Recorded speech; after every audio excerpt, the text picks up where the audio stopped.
नमस्कार, मैं हूं राघवेंद्र द्विवेदी और आप देख रहे हैं हमारा खास चुनावी कार्यक्रम इलेक्शन एक्सप्रेस। आज मैं इंदौर में हूं। इंदौरी पोहा के लिए ये शहर जाना जाता है। राहत इंदौरी इसी शहर से थे, हालांकि वो हमारे बीच नहीं है। उनका एक शेर मैं पढ़ना चाहूँगा शुरुआत में कि सियासत में ज़रूरी है रवादारी समझता है, वो रोज़ा तो नहीं रखता इफ्तारी समझता है। जनता भली सीधे तौर पर राजनीति ना करती हो, सियासत से दूर रहती हो, लेकिन सियासी नब्ज़ को वो समझती भी है, टटोलती भी है और सियासी मौसम को भांपती भी है। हालांकि नेता कई बार चूक हो जाती है नेताओं से, वो नहीं नब्ज़ टटोल पाते जनता की और उसी में नतीजे उलट हो जाते हैं। कई बार उम्मीद के विपरीत चले जाते हैं, कई बार उम्मीद के मुताबिक होते हैं। आज हम इंदौर के सियासी हालात पर बात करेंगे, मुद्दों पर बात करेंगे। इंदौर ज़िले में 9 सीटें हैं, जिनमें 7 बीजेपी की मौजूदा विधायक हैं और 2 सीटों पर कांग्रेस के मौजूदा विधायक हैं। इस बार लेकिन तस्वीर कुछ इस तरह की निकल रही है कि टक्कर जो है वो कांटे की हो सकती है, मुकाबला दिलचस्प हो सकता है। लेकिन यहाँ क्या मुद्दे हैं हावी और किस तरह ज़िले में सियासत हो रही है, उन पर हम बात करेंगे। हमारे साथ एक बड़े खास तबका के लोग हैं, कांग्रेस के समर्थक भी हैं, बीजेपी के समर्थक भी हैं, आम आदमी पार्टी के भी हैं, समाज सेविकाएँ भी हैं और आम जनता से जुड़े तमाम मुद्दों पर आम जनता भी है। तो हम शुरुआत आपसे करना चाहेंगे कि इस बार तसल्ली है आपको कि कम से कम आप लीड या टक्कर देती हुई दिख रही हैं? आमतौर पर बीजेपी के बरक्स आप पीछे रहती थी। नहीं, हम लोग पीछे रहते नहीं थे। हम लोग बीजेपी से बहुत आगे चलते हैं, लेकिन बीजेपी फिर फ्रॉड करके हमारे पहले आपने विधायक खरीदे इन लोगों ने, पहले विधायक, और हमारी लीड हमेशा से आगे रही है। ये 420 के करके आगे हो जाते हैं। और आज की तारीख में जितने अत्याचार महिलाओं पर हो रहा है और ये 50% कमीशन सरकार है। मैडम, लोकतंत्र में बड़ा आसान होता है कि फ्रॉड करके आगे हो जाना। जनता जनार्दन है ना, जनता ही चुनती है। जनता ने चुना था ना, जनता ने चुना था, जनता ने चुना था। पैसों के बल पे इन्होंने खरीदा है, ये तो आप भी जानते हैं। जो मध्य प्रदेश की सरकार कैसे गिरी थी, इन लोगों ने फ्रॉड करके हमारे विधायक खरीदे थे और बिकाऊ चले गए थे। देखिए, हम तो तमाम शहरों में गए, हमने शोज़ किए। बीजेपी वाले तो ये कहते हैं कि आप अपने नेता को संभाल नहीं पाए, अपमान किया, इसलिए वो घुटन महसूस कर रहे थे, बाहर निकल आए। महसूस कर रहे थे, जब भी तो आप खरीदने की वापस कोशिशें कर रहे हो। अभी लोन जो लिया है शिवराज ने 2000 करोड़ का जो लिया है, ये विधायक खरीदने की कोशिश में लगे हुए। अभी क्या काम है बताइए? गली कूचे एक गली में जाइए, स्मार्ट सिटी कहते हो ना, आप मेरे संग चलिए। कल मैं कलेक्टर ऑफिस में थी, जनसंपर्क में इतनी बदबू आ रही थी। कलेक्टर ऑफिस के पीछे की साइड की बोल रही हूँ, ज़्यादा दूर की नहीं बोल रही हूँ। इतनी गंदगी के हद से बेहद गंदगी। आपने अपनी बात रखी, आपसे जवाब लूँगा, लेकिन इसके पहले स्वच्छता के मामले में, साफ़ सफाई के मामले में इंदौर एक मॉडल है देश भर में और 6 बार लगातार इस शहर को सम्मान मिला है। और आपकी साथी कह रही हैं कि बड़ा बदबू और साफ़ सफाई नहीं। इंदौर को अवार्ड मिला है, लेकिन मैं ये कहूँगी कि कई अवार्ड तो सूटकेस के बलों पे भी आए हैं। तो जिस तरह से इंदौर, ये सत्य है कि इंदौर सफाई पसंद करता है और सफाई से रहना पसंद करता है। इंदौर को सफाई बहुत पसंद है जनता को, और जनता का सहयोग और वाल्मीकि समाज का जो सहयोग है सफाई में, वो वाकई काबिल तारीफ़ है। जिस तरह से इंदौर हमेशा सफाई में नंबर 1 रहा है, वैसे ही इस बार बीजेपी की ऐसी सफाई होगी पूरे मध्य प्रदेश से, इंदौर से नहीं पूरे मध्य प्रदेश से सफाई हो जाएगी बीजेपी की इस बार। देखिए, जब सफाई की बात आती है तो हाथ में झाड़ू ज़रूरी है। इंडिया गठबंधन में कांग्रेस और केजरीवाल साहब की पार्टी साथ है, यहाँ झाड़ू अलग है और हाथ अलग है, तो कैसे सफाई करेंगे आप?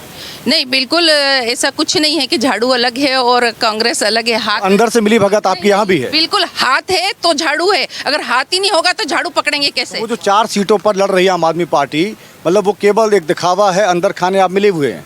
नहीं, ऐसा नहीं, हम एक थे, एक हैं और एक रहेंगे। ऐसे जब आप एक दूसरे के खिलाफ खड़े हैं तो एक कैसे हैं? नहीं, वैसे हम एक ही हैं, वो खड़े हैं, लेकिन हम में कोई भेदभाव नहीं है। जहाँ वो है वहाँ हम है, जहाँ हम है वहाँ वो है, कोई भेदभाव तो है नहीं। लेकिन दोनों एक दूसरे के बिना अधूरे। हाथ नहीं है तो झाड़ू नहीं है, झाड़ू है तो हाथ के बिना दोनों। कहने में अच्छा लगता है, लेकिन सच्चाई कुछ और है। आपसे मैं जवाब चाहूँगा, जो मैडम ने कहा, और आपने कहा कि स्वच्छता का जो सम्मान मिलता है वो सूटकेस की वजह से आता है। आपने कहा कि विधायक तोड़ते हैं इसलिए आप लीड लेते हैं सियासत में।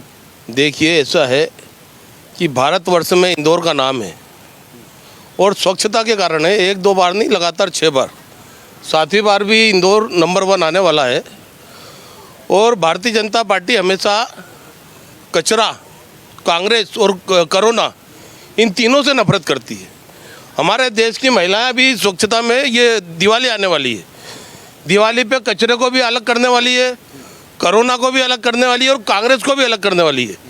ये भारतीय जनता पार्टी वो पार्टी है, मुझे आपकी बात से स्मरण आता है कि पहले के जो परिणाम थे वो 1 नंबर में विधायक चुन के आए थे लालचंद मित्तल, 2 नंबर में कैलाश विजयवर्गीय, 3 नंबर में गोपी नेमा, 4 में लक्ष्मण सिंह गौड़, 5 में भंवर सिंह शेखावत, सावेर में प्रकाश सोनकर, देपालपुर में निर्भय सिंह पटेल और महू के अंदर हमारे बेरूलाल जी पाटीदार। वैसा कि वैसे परिणाम हमारे जनमानस में वैसा दिख रहा है। 1 नंबर में कैलाश विजयवर्गीय, 2 नंबर में रमेश मेंदोला, 3 नंबर में गोलू शुक्ला, 4 नंबर में मालिनी गौड़, 5 नंबर में महेंद्र आडिया, सावेर में तुलसीराम सिलावट और देपालपुर में मनोज निर्भय सिंह पटेल और महू के अंदर उषा ठाकुर। ये स्पष्ट बहुमतों से जीत करके आ रहे हैं। भारतीय जनता पार्टी के पूरे की पूरे 9 ग्राह बलवान हैं और भारतीय जनता पार्टी की टक्कर में इन 9 उम्मीदवारों के मुकाबले में एक भी उम्मीदवार भारतीय जनता पार्टी के उम्मीदवार के घुटनों के बराबर भी नहीं है। भारत एक्सप्रेस की टीम जनता के बीच है, हम लोग कार्यक्रम भी कर रहे हैं, राजकुमारी भी ले रहे हैं। इनपुट तो ये मिल रहा है कि 9 में से 5 पर कांग्रेस बढ़त ले सकती है और 4 पर बीजेपी। कहीं ना कहीं दबाव में है आप?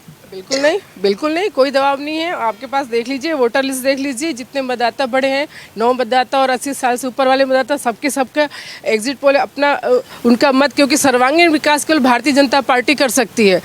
भौगोलिक, आर्थिक, समस्त विकास से भारत की आज हमारे माननीय प्रधानमंत्री जी ने विश्व में जो स्थिति बनाई है, उन्होंने कहा कि मैं पहली बार आया तो देखिए हमारा भारत 10वीं पायदान पे था, दूसरी बार आया तब 5वें पे और अब तीसरी बार आऊँगा तो तीसरे पे पहुँचेगा।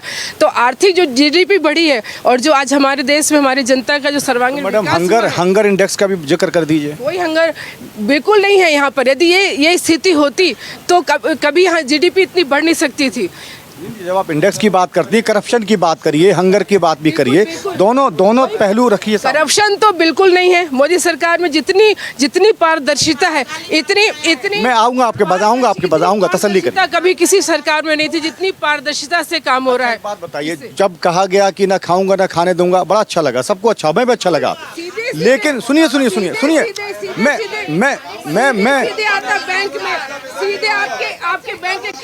मैं बता रहा हूँ ना, मैं आ रहा हूँ आपके पास, बात तो सुन लीजिए मेरी। आप रुकिए, मैं आ रहा हूँ। मैं सवाल पूछ रहा हूँ। मैडम बीच में नहीं प्लीज। एक मिनट मैं आपके पास आऊँगा, मैं आ रहा हूँ ना। मैं सवाल पूछ रहा हूँ, निष्पक्षता से पूछ रहा हूँ, आप रुकिए। नहीं ऐसे नहीं होगा, बातें की मैडम, आपकी आवाज़ नहीं जाएगी, उनकी भी नहीं जाएगी। सुनिए, किसी की आवाज़ नहीं जाएगी, आप तसल्ली करिए। नहीं मैडम, अरे आप शांत रहिए। एक भी रुकिए, आपके ही मुख्यमंत्री पूर्व मुख्य, सुनिए, अरे सुन लीजिए ना मैडम, आप नहीं भाई साहब रुकिए भाई साहब, एक सवाल, आपकी आवाज़ नहीं जाएगी, मुझे ब्रेक लेना पड़ेगा प्लीज़। हमारी बात सुन लीजिए। जब देवेंद्र फडणवीस कह रहे थे अजीत दादा कचक्की पीसिंग और अब आपके साथ आ गए, तो भ्रष्टाचार वाला मुद्दा कहाँ रहा? सीधा बैंक खातों में अमाउंट आता है, भ्रष्टाचार की कोई गुंजाइश नहीं है।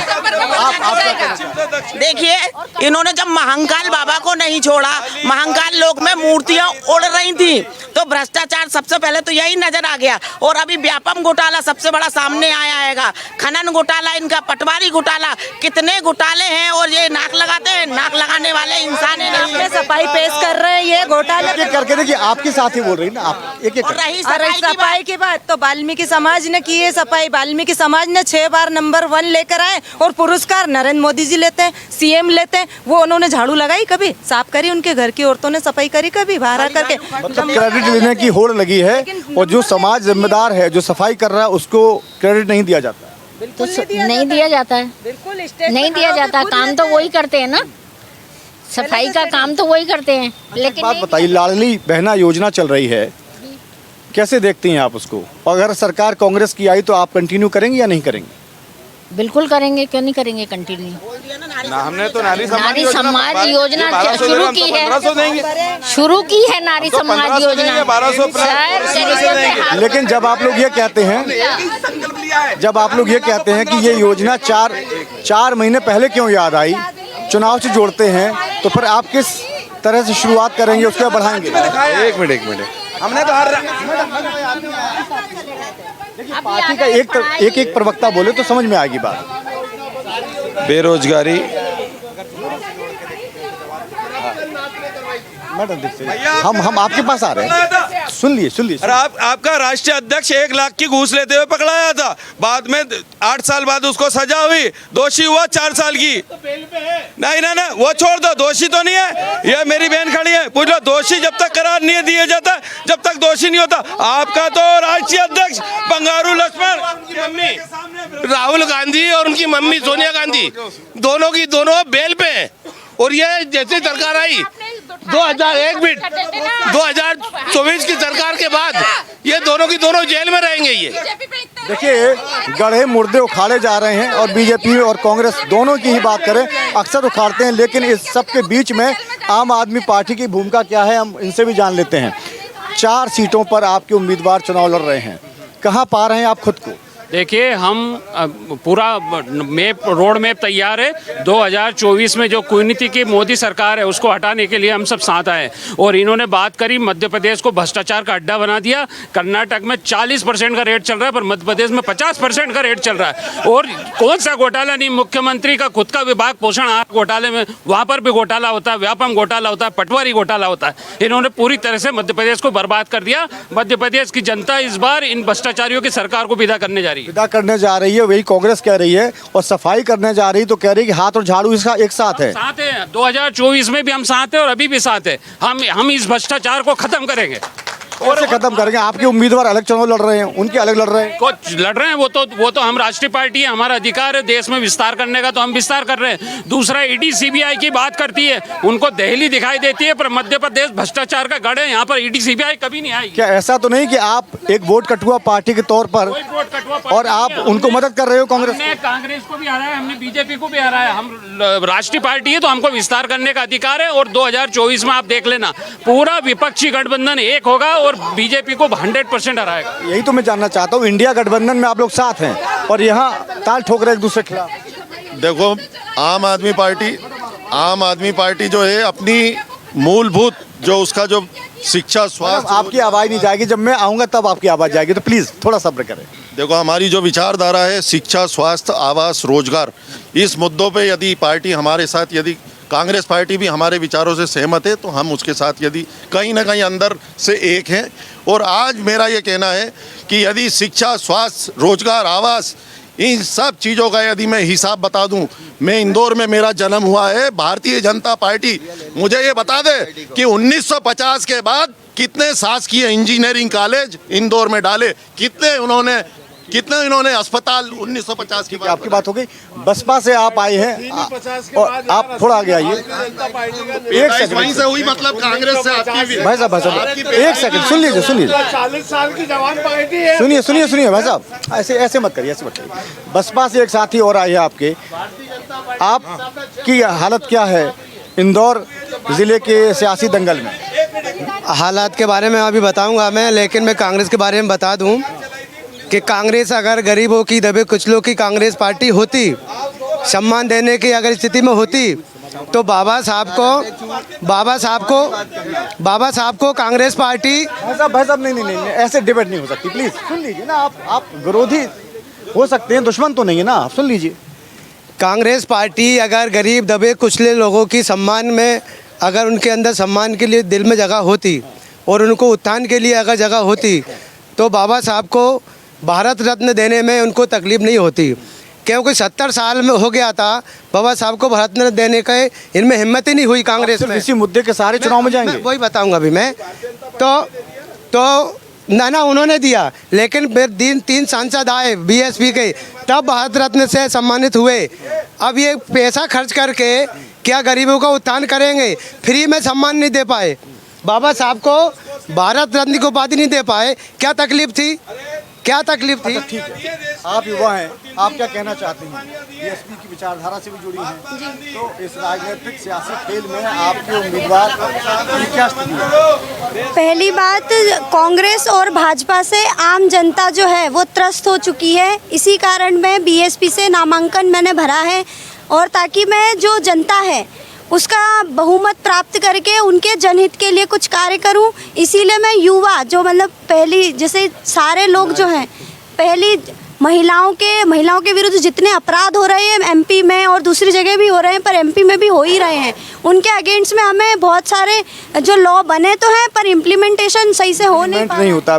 समाजवादी पार्टी से भी एक साथी आए हैं, आपकी भूमिका क्या है? मैं समाजवादी पार्टी का शहर अध्यक्ष हूँ इंदौर का। सबसे पहले मैं आपको ये बताना चाहता हूँ कि मैंने विधानसभा 204 से नामांकन किया था। 4 दिन मेरी प्रक्रिया चली, चूँकि हमारे जो रिटर्निंग अधिकारी थे उन्होंने 4 दिन तक मेरे आवेदनों की जो आवेदन था उसको हर दिन उनकी टीम ने हमें बुलाया कि आवेदन आप चेक करवाइए। मैंने हर दिन जा कर के चेक करवाया।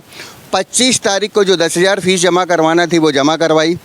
उसके बाद जब 30 तारीख को सुबह 10 बजे मैं पहुंचा, रिटर्निंग अधिकारी की पूरी टीम ने फॉर्म की जांच 1 घंटे की। जब उन्होंने बताया कि आपका फॉर्म बिल्कुल सही है, 11 बजे मतलब 10:59 पे हमें रिटर्निंग अधिकारी के पास हमें भेजा गया। मैंने फॉर्म जमा किया, 11:07 पे उन्होंने जमा कर लिया। 11:15 पे हम बाहर आए। 31 तारीख को सवेरे मैं फिर वापस 11 बजे गया। 11:15 बजे स्कूटनी शुरू हुई। बताइए हुआ क्या आगे? सर वही बताने आ गया हूँ। 11:15 पे जब उन्होंने मेरा 5 नंबर पे नाम बुलाया तो उन्होंने बताया कि आपका फॉर्म रिजेक्ट किया जाता है। मैंने कहा क्यों सर? उन्होंने बताया कि आपका प्रस्तावक नहीं है। चूँकि मेरे पास प्रस्तावक आज भी 10 प्रस्तावक मेरे पास रखे हुए हैं। मैंने फॉर्म कंप्लीट किया है, A-B फॉर्म को जमा किया है। राष्ट्रीय अध्यक्ष अखिलेश यादव जी ने हमारे ये भी फॉर्म हमें सीधा फ्लाइट से रविवार के दिन रात को 9 बजे भेजा। तो किसके इशारे पर रद्द हुआ आप ये बताइए? सर हमारे इंदौर शहर में मैं रजनीश जैन हूँ। जैन समाज के लिए किसी भी पार्टी ने वोट टिकट नहीं दिया था। एक सिर्फ मैं ही था कि जिसको टिकट मिला था। और जैन समाज के लिए सर मेरी बात सुन ले। हमने अब आप रुकिए, अब मैं दोबारा आऊंगा। मेरी बात ना करें। सुनिए सर मैं आपके साथ हूँ। सर मैं आपके साथ तसल्ली करिए। आप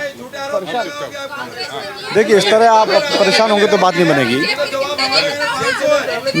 मैं कुछ और लोगों से बात करूंगा और इसमें एक पहलू ये भी है कि एक सज्जन हमारे सामने हैं और ये सज्जन कुछ खास बात इनमें यह है कि ये 19वां चुनाव लड़ रहे हैं, यानी 18 चुनाव लड़ चुके हैं। एक चुनाव में इनकी पत्नी ने पर्चा भरा था, 19वां चुनाव है और अभी तक आप विधायक नहीं बने। वो पहली उम्र क्या थी आपकी जब आपने ख्वाब पाला था कि हम एमएलए बनेंगे? उस वक्त 25 साल उम्र थी मेरी। और वो ख्वाब अभी तक जिंदा है? वो ख्वाब मैं जब तक जिंदा रहूँगा, जब तक लड़ता रहूँगा। अब जो है लोग जो है बीजेपी कांग्रेस से त्रस्त हो चुके हैं, तो अब मुझे ये उम्मीद है कि इस बार मैं ज़रूर जीतूंगा और इस बार मुझे कोई नहीं हरा सकता। तो 18वां चुनाव आपका है और एक चुनाव में आपकी पत्नी ने चुनाव लड़ा था, मतलब 19 चुनाव में आप आजमा रहे हैं अपनी किस्मत को, मेहनत को, लेकिन हिम्मत अभी तक नहीं हारे। सर मैं जब तक जिंदा रहूँगा, मेरे निधन के बाद मेरे बच्चे चुनाव लड़ेंगे, जब तक मैं जीतूंगा नहीं। मेरी भी इच्छा है कि मैं भी जनता की सेवा करूं। जनता की सेवा करने का बीजेपी और कांग्रेस ने ठेका नहीं ले रखा है। मेरी भी इच्छा है कि मैं भी सेवा करूं। अच्छा, जिस तरह सब लोग दावा करते हैं कि हमें आप चुनिए, हम आपकी सेवा करेंगे, उसी तरह आप भी सेवा करेंगे? मैं इनसे अच्छी सेवा करूंगा। कैसे अच्छी सेवा करेंगे? मैं करूंगा ना सर, मैं जीतूं सही पहले। वो तो ठीक है, विजन तो आपका कुछ होगा ना। सर एक बार मेरे को जीतने दो सर, मेरा नाम चलेगा पूरे वर्ल्ड में कि क्या सेवा। चलिए, उनका कहना है कि पहले जनता उनको जिताए, उसके बाद वो अपना विजन बताएंगे कि आखिर वो कैसे सेवा करेंगे। मैं बात करूंगा भारतीय किसान यूनियन, आप प्रदेश अध्यक्ष हैं, कैसे देख रहे हैं पूरे राजनीतिक माहौल को आप? मैं यही देख रहा हूँ, जो किसान का सम्मान करेगा वो मध्य प्रदेश पर राज करेगा। अभी हमारे यहाँ 4 परेशानियाँ हैं मध्य प्रदेश के अंदर। पहला नंबर किसान, दूसरा जवान, तीसरी गाय और चौथी महिलाएं। इनके साथ जो अत्याचार हो रहा है वो दर्दनाक है। रोडों पर जाइए, गाय मरी पड़ी है और जो गाय को देखता है उसे भी पाप लगता है। मार रहा है उसे लग सही है। हम निकले हैं, हमने मरी गाय देख ली तो गौ हत्या का पाप मुझे भी लगता है।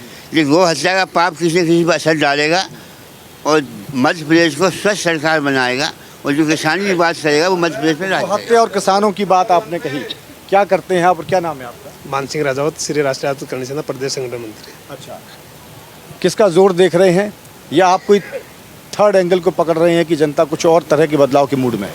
जो मंदिर निर्माण कर रही राम मंदिर, वही वह राज करेगी। बीजेपी मध्य प्रदेश में पूर्ण बहुमत से जीतेगी, क्योंकि दिग्विजय सिंह बोलता है कि गोमांस खाना चाहिए। दिग्विजय सिंह को इस बात में शर्म आना चाहिए कि गोमांस खाने के लिए बोल रहा है। जो देश जो गौ माता का नहीं हो सकता वो इस देश का नहीं हो सकता। ये जवाब ले लूँ इनका। देखिए वो ये जी, देश की आज़ादी के बाद में कांग्रेस ने लगातार 45 साल तक राज करा। बहन जी रुको, 45 साल तक राज करा। 2000 सुनो एक मिनट, 2003 के पहले यहाँ पर मध्य प्रदेश की स्थिति क्या थी? गड्ढे में सड़क दिया, सड़क में गड्ढा। मेरा मन डोले, मेरा तन डोले, मेरा दिल का गया करार रहे, और रिक्शा वाले भैया यही उतार रहे। ये स्थिति थी। दिग्विजय सिंह का नाम लेके वो आरोप लगा रहे हैं, क्या कहेंगे? वो सरासर झूठ बोल रहे हैं। इससे हमारी पुरानी सरकार, हमारे अच्छे दिन हमें नहीं चाहिए, हमें हमारे पुराने बुरे दिन दे दीजिए। ऐसे तो ये बीजेपी सरकार निकम्मी है, इसको बदलना है। लोग बागों ने ये सोच लिया है कि इस सरकार को अलविदा करना है, कांग्रेस को लाना है, और कांग्रेस से ही 47 साल इनने पूरा बेच दिया। एयरपोर्ट बेच दिया, रेल बेच दी, सब बेच दिया इन्होंने क्या रखा है? हमने जो अपनी गाड़ी कमाई कांग्रेस को दी थी, बाबूजी ने शहादत दी थी, वो सारी कमाई इन्होंने उड़ा दी। लेकिन वचन पत्र के सहारे आप जनता के बीच आए हैं, कमलनाथ जी ने जारी किया था, वो सारी योजनाएं आप कैसे लाएंगे जबकि कर्ज है राज्य पर? तो फिर आप उसी ढर्रे पर चल पड़ेंगे जो सरकार पे आप आरोप लगा रहे हैं। एक मिनट माना कर्ज है, और कर्ज भी 14 बार जो लेके इन्होंने अभी वर्तमान में बढ़ाया। आप भी उसको बढ़ाएंगे? क्यों? नहीं सुनिए तो सही। आपके शब्द मेरे मुंह में क्यों डाल रहे हैं आप अपने शब्द डाल, है ना? ठीक है, भय भूख भ्रष्टाचार की सरकार रही है। फ्री की रेवड़ी कहाँ तक ठीक है? नहीं, मेरी बात सुनिए। फ्री की रेवड़ी कौन दे रहा, किसको दे रहा? पहले देखिए, 18 साल की नाकामी छुपा रहा है ना शिवराज सिंह चौहान। भय भूख भ्रष्टाचार की सरकार रही है उनकी, भ्रष्टाचार में नंबर 1 रहे हैं। 50% का भ्रष्टाचार रहा है, बाबा महाकाल लोक से लेके व्यापम घोटाला, आपका क्या कहते हैं पटवारी घोटाला, जितने भी घोटाले हैं मामा, उनमें नंबर 1 है। अच्छा बात बताइए, जनता ने बदलाव का मूड पहले भी बना लिया था, बदल भी दी थी सरकार। सिंधिया जी ने पाला बदला, इधर आ गए। कहीं ना कहीं डर है कि फिर से अगर बदलाव हुआ और फिर से कोई नेता बगावत कर गया, आप अपने नेता को संभाल पाएंगे? देखिए, एक गद्दार था हमारी पार्टी में, क्या एक गद्दार था? नेता नहीं बचा, सांसद मंत्री लोग। यार भैया, यार मैं बोल दूं तो यार चुप। भैया, गद्दार जो था हमारे बीच में, एक गद्दार, वो कहते हैं ना अली बाबा 40 चोर, एक गद्दार था, और उसके जो गद्दार थे वो सारे चले गए। तो कोई ऐसा नहीं करेगा ना? अब हमारी पार्टी में ऐसा, देखो मेरी बात सुने, हमेशा भ्रष्टाचार एक प्लस में रहता है, और यहाँ इनके यहाँ तो 101+ हो गया भ्रष्टाचार। आज की चर्चा में फिलहाल इतना ही, और वक्त मेरे पास अब और ज़्यादा नहीं है। लेकिन आपने सुना कि बीजेपी हो या कांग्रेस, सभी के अपने अपने दावे हैं, दोनों की अपनी अपनी दलीलें हैं। कांग्रेस कह रही है कि जनता बदलाव के मूड में है, इस बार कांग्रेस की सरकार आएगी। बीजेपी अपने सरकार के कामकाज गिना रही है, और वो कह रही है कि जनता फिर से एक बार बीजेपी पर भरोसा जताएगी। इस पूरे सियासी खेल में आम आदमी पार्टी भी है, भारतीय किसान यूनियन की भी राय आपने सुनी, बीएसपी भी मैदान में है। तो इन सब की अपनी अपनी बातें हैं, लेकिन जनता जनार्दन है, और आखिर में वही होगा जो जनता तय करेगी। यानी 3 दिसंबर को जब नतीजे आएंगे तभी तस्वीर साफ होगी। आज के कार्यक्रम में फिलहाल इतना ही। आप बने रहिए भारत एक्सप्रेस के साथ और जुड़े रहिए अन्य खबरों के साथ।